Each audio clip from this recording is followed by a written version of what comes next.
The New York Times website has been down for more than 11 hours now. It's sending users to a separate site for news updates.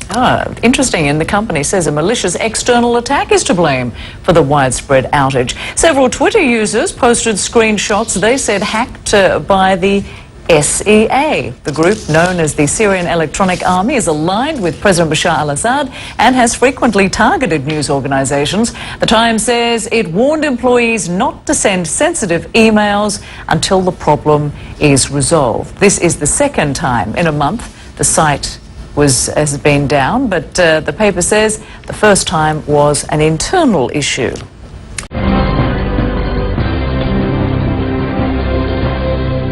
The so-called SEA is believed responsible for a series of recent attacks on Western media outlets. Another major U.S. newspaper, The Washington Post, was hacked earlier this month. Western media organizations are boosting their precautions against hackers as the U.S. and its allies prepare for possible military action in Syria.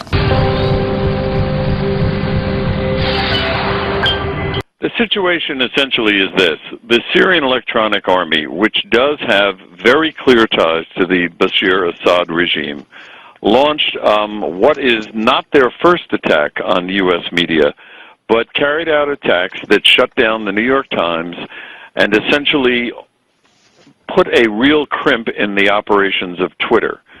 What is interesting to U.S. officials here is not so much the targeting, because U.S.